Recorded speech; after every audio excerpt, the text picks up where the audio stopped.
On occasion, we'll come across some words or deeds of Jesus in the Gospels that, well, they just don't seem very Jesus-like. They don't conform to our preconceived notions of what Jesus should say or what Jesus should do. And we have an example of that coming up in the Gospel reading for this Sunday in Matthew chapter 10. It's at the very end of a long discourse that Jesus has with his disciples. Now, we associate Jesus with peace, and rightly so, but in this text, Jesus says he doesn't come to bring peace, but a sword. And we usually associate Jesus with being, for lack of a better term, pro-family. But in this particular context, Jesus says that he comes to set a man against his father and a daughter against her mother, and all sorts of family fracturing is going to result. So what's going on? What is Jesus talking about here?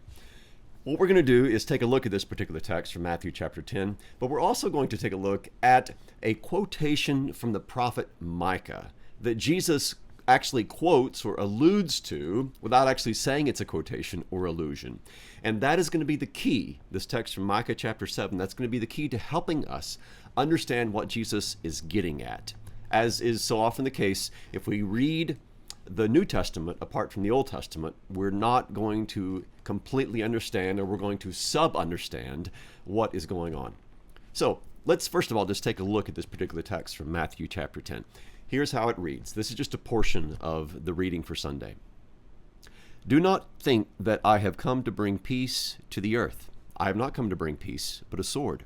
For I have come to set a man against his father, and a daughter against her mother, and a daughter-in-law against her mother-in-law. And a person's enemies will be those of his own household. Whoever loves father or mother more than me is not worthy of me. And whoever loves son or daughter more than me is not worthy of me. And whoever does not take his cross and follow me is not worthy of me. Whoever finds his life will lose it, and whoever loses his life for my sake will find it. Now, interestingly, when Jesus says that he doesn't come to bring peace, but a sword, he uses a verb that you wouldn't expect here. The Greek verb is balo, and balo is usually used to throw or to cast something. So balo is used in the Gospels for the casting of nets, or to cast your eye away from you after you plucked it out when it's causing you to sin. It's also used for casting or throwing dice by the soldiers around the cross of Christ. So balo is a verb that means to throw or to cast. Well, Jesus says literally that I have not come to cast peace on the earth, but I've come to cast or to throw a sword. Now, we might ask ourselves, what's this contrast between peace and a sword? I mean, we get the contrast, but what is Jesus getting at? One of the important things to do when hearing things like this is to hear them with an Old Testament ear. When you go back and you read the prophets, especially a prophet like Jeremiah, who prophesied in the 6th century BC, right before the Babylonians came in and captured Jerusalem and destroyed the temple and hauled the people of Judah away into exile in Babylon. Jeremiah was prophesying during that time. And one of the things that Jeremiah complained about quite frequently is that the false prophets were always talking about peace, peace, when there was no peace. So if you're an Old Testament Israelite and your mind is drenched in the prophets, when you hear a prophet who's connected with peace, your mind is automatically going to think false prophet. Whereas when you hear a prophet talking about the sword, then you're probably going to think about true prophet. Because if you read through almost all of the Old Testament prophets, Ezekiel, Isaiah, Jeremiah, the minor prophets, they talk a lot about coming destruction, about swords, about famines, about destructions that are going to befall the people of Israel should they continue in their rebellion against the covenant of the Lord. So that's the first thing to keep in mind. Let's look at a couple of passages where the prophets, especially Jeremiah, talks about these false prophets who are proclaiming peace, peace. So one of these is from Jeremiah chapter 6. Jeremiah says, "For from the least to the greatest of them, everyone is greedy for unjust gain, and from prophet to priest, everyone deals falsely. They have healed the wound of my people lightly, saying, peace, peace, when there is no peace." So Jeremiah, who is called by God to be the true prophet, he has been warning the people repeatedly, his whole ministry, that unless they repent, there's going to be this swift and decisive destruction from God that's going to come from the hand of the Babylonians. But the false prophets, who are wanting to kind of woo the people into this state of thinking, oh, everything's going to be okay. They keep saying, peace, peace. So, as Jeremiah says, they heal the wound of this people lightly. They band-aid over a gaping wound, and that is not going to heal it. What that wound needs is the medicine of truth. Let's look at one more passage from Jeremiah. This is from chapter 28. So here's the context. There's a false prophet by the name of Hananiah who has prophesied that in 2 years that God is going to break the yoke, break the power of the king of Babylon, and he's going to bring back all these exiles, and he's going to make everything right again. Well, Jeremiah, responding to this false prophet, stands up and says this to him. Then the prophet Jeremiah spoke to Hananiah, the prophet, in the presence of the priest and all the people who were standing in the house of the Lord. And the prophet Jeremiah said, Amen. May the Lord do so. May the Lord make the words that you have prophesied come true, and bring back to this place from Babylon the vessels of the house of the Lord, and all the exiles. Yet, hear now this word that I speak in your hearing, and in the hearing of all the people. The prophets who preceded you and me from ancient times prophesied war, famine, and pestilence against many countries and great kingdoms. As for the prophet who prophesies peace, when the word of that prophet comes to pass, then it will be known that the Lord has truly sent the prophet. So Jeremiah starts out basically in sort of a sarcastic sort of way, like, oh yeah, sure, Hananiah, it'd be great if the Lord would actually do that. I mean, we would all rejoice if God would break the yoke of the king of Babylon and bring all the exiles back. However, that's not what he promised. Instead, what he's promised through me is that there's going to be this destruction and this 70 years of exile in Babylon. So when you prophesy peace, well, we'll see. When that comes to pass, parentheses, which it won't, but when that comes to pass, then we'll know that you're a true prophet. So you see in both these examples that the false prophets were connected with peace, peace, peace, whereas Jeremiah and the other prophets are connected with prophesying war and pestilence and disaster. They're talking about this coming destruction.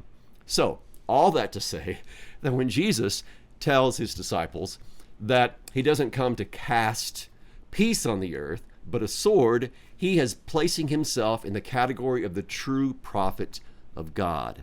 That is what is implicit in his words. Now, what does he go on to say? He says that he comes to set people against people, family members against family members. Now, the Greek verb that's used there is the verb for cutting or separating. It's the verb dikadzo. It's not a very common word, but it means to divide or to cut in two or to cleave asunder or to set one thing against another. So that's the verb that Jesus uses when he talks about a man being against his father and a daughter being against her mother. So there's this cleaving, there's this separating. It's as if the sword imagery that is used is now going to be implemented in the dividing up of the family body, as it were. There's going to be divisions left and right among these family members. Now, what in the world is going on here? What is Jesus talking about? Well, to help us understand this, let's look at a particular kind of rhetorical move that is going to help us to understand exactly what Jesus is doing in these verses. So, its rhetorical move is called Metalapses. Now, here's what Metalapses is. It's a kind of a fancy word for something that we're probably all familiar with, especially for readers of the scriptures. So, we might define Metalapses this way. It's when biblical writers briefly quote or allude to an earlier text with the expectation that we will read the entire context of that quote or allusion side by side with the text they are writing. And then, when we read them together, it will expand our understanding. So, for instance, if Matthew quotes from an Old Testament text, maybe it's just a fragment of that text. Maybe it's just a few words. What he wants us to do is to go back, okay? Go back to whatever he's quoting. Maybe it's Exodus or maybe it's the Psalms. And to read that particular verse, not in isolation, but in a whole context, right? So by doing that, we're going to get this Old Testament context in mind, then we're going to go back to Matthew, and we're going to read these side by side. And by doing so, it's going to expand our understanding of exactly what's happening in Matthew. So that's Metalapses. Now, here's a key point. If we don't know that there's a verse being quoted, or if we don't catch the allusion about what is being said or written, well, then we're going to misunderstand it. We're going to sub-understand it. All right? So that's what Metalapses is. Well, why do I bring that up? Because these words from Jesus about sons and fathers being divided, split in two, about mothers and daughters-in-laws against mothers-in-laws, and about the enemies of the members of one's household, they are the enemies. Well, Jesus isn't just kind of speaking here originally. He's not saying anything that hasn't been said before. In fact, he is quoting, or if you prefer, alluding to a verse from Micah. And by looking at this verse from Micah, this is going to help us to understand what Jesus is getting at. So this is the case of Metalapses. Now, notice that when Jesus is talking, he doesn't stop and say that he's quoting Micah. He doesn't say, as the scriptures say, as the prophet says, as Micah once wrote. He just includes this quotation in his discourse as if they are his own words. So, if you don't know it's a quote from Micah, then you're going to miss the point of Jesus. You're not going to be able to make the connection between what Jesus says and then what Micah says. Okay, so Jesus says, I have come to set a man against his father, and a daughter against her mother, and a daughter-in-law against her mother-in-law, and a person's enemies will be those of his household. All right, so what is Jesus getting at? Well, let's look at the context of Micah to help us answer that question. So this is from Micah chapter 7, beginning at verse 1. It's going to take us through the 7th verse. Micah is lamenting. He's talking about the situation in Israel. And this is what he says. Woe is me, for I become as when the summer fruit has been gathered, as when the grapes have been gleaned. There is no cluster to eat, no first ripe fig that my soul desires. The godly has perished from the earth, and there is no one upright among mankind. They all lie in wait for blood, and each hunts the other with a net. Their hands are on what is evil to do it well. The prince and the judge ask for a bribe, and the great man utters the desire of his soul. Thus they weave it together. The best of them is like a briar, the most upright of them a thorn hedge. The day of your watchman, of your punishment, has come. Now their confusion is at hand. And he continues, put no trust in a neighbor. Have no confidence in a friend. Guard the doors of your mouth from her who lies in your arms. For the son treats the father with contempt. The daughter rises up against her mother. The daughter-in-law against her mother-in-law. A man's enemies are the men of his own house. But as for me, I will look to the Lord. I will wait for the God of my salvation. My God will hear me. Okay, so what is Micah lamenting? What is he expressing his innermost grief over? Well, it's pretty obvious when you begin to look through this list of people that he's talking about. Basically, he's saying the same thing that Jeremiah says in chapter 5. He's saying the same thing that the psalmist says in Psalm 14. Basically, that he's looked everywhere. He's looked high and low. He's looked far and near. He's looked to the powerful. He's looked to the religious. He's looked to his friends. He's even looked to the woman that he holds in his arms in bed. So, from the most powerful to the most intimate. And what does he find? Zero righteousness. Zero goodness. There is absolutely no one. This is the lament. There's absolutely no one that Micah can turn to trust them, to put his hope in them. Because everywhere that he looks, all he sees is that people are doing evil. People are acting unrighteously. So Micah basically, when he gets to the end of it, and he talks about how sons are dishonoring their fathers and daughters are rising up against the mothers, and one's enemies are the members of his household. When he gets to the end of it, it's like, Well, my goodness, well, if things are that bad, then where do you turn? To whom do you look when you can't put any trust in humanity? Well, that is when you have this key verse. He says, but as for me, I will look to Yahweh, to the God of my salvation, and I will wait for him. I will wait on his word. All right, now this is extremely important. Get that whole context in your mind about what Micah is saying, his lament about the lack of righteousness and the fact that he can trust one and only one person, God, Yahweh, the God of his salvation. So with that in mind, let's return to what Jesus says in Matthew chapter 10 and see if Micah can now help us to understand exactly what Jesus is getting at. Well, Jesus says, right after he quotes or alludes to Micah in this Metalapses sort of way, right after that, Jesus says this, whoever loves father or mother more than me is not worthy of me. And whoever loves son or daughter more than me is not worthy of me. And whoever does not take his cross and follow me is not worthy of me. Whoever finds his life will lose it, and whoever loses his life for my sake will find it. So Micah had said there's no one else who could save. There's no one else to whom Micah could look except the God of his salvation. In other words, he feared and loved and trusted in God above all things. He didn't put his trust in man or rulers or women or his friend, but wholly in God. In God alone was his hope and salvation. Then what does Jesus say? Jesus says that no relationship, even the most intimate, between parents and children, or between spouses, that none of this must come between him and those who follow him. It doesn't matter if they're children or parents, that he alone is deserving of our complete and unending devotion and our fidelity to him. So you see what's going on here. Jesus is using Micah's word in the entire context of Micah's lament to point people to himself as the only source of our hope and the only source of our salvation and the only source of our life.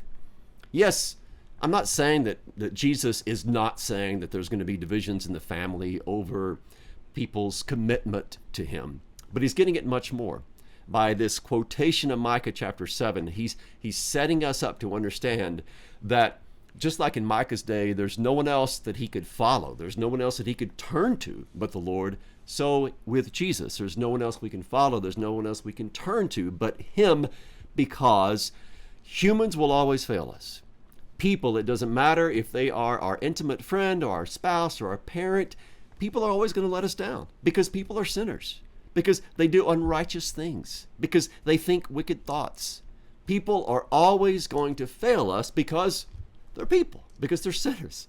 So where do we put our hope? We put our hope in the Lord, in the God of our salvation, in Jesus Christ, and we follow him. Now, Jesus says that we are to take up our cross and follow him. In the famous words of Dietrich Bonhoeffer, when Christ calls a man, he bids him come and die. That's what it means to take up your cross. To take up your cross doesn't mean that you're going to endure a little bit of discomfort or a little bit of suffering. To take up your cross means, quite frankly, in the first century, that you are going to die. It wasn't metaphorical. Everybody knew what the cross was for. The cross was there to kill you, period, to put you to death. So when Jesus says, take up your cross and follow me, he's saying, take up your cross and come with me and die. Because it's only in dying, in losing your life, that you're going to find true life. It's only in dying with me and being crucified with me that you're actually going to receive my life so that you might truly live. Now, one more thing before we go. After Micah talks about the divisions in the family, he says what? He said, of course, that I'm going to look to God, to Yahweh, for my hope and more for my salvation. Now, if you look at Matthew chapter 10, right after Jesus quotes Micah, what does he do? He points people to himself as the one they are to follow, as the one for whom they are to give up everything. Implicit in that is Jesus' declaration that he is the God that Micah talked about. He is the Yahweh in whom Micah put his trust and his hope. So this is an indirect way that Jesus, by an allusion to this prophetic text, is declaring that he, in fact, is the incarnation of the God of Israel. He is Yahweh incarnate. Well, I hope that this quick trip into Matthew chapter 10 and into Micah chapter 7 and a little bit into Jeremiah is going to help you to understand exactly what Jesus is getting at in these rather unusual words from Matthew chapter 10. May God bless your teaching this Sunday, or your preaching, or your listening as you meditate upon these good and gracious words from our Lord. Thanks for watching. Hope you all are doing well. Peace be with you, and we will see you next week.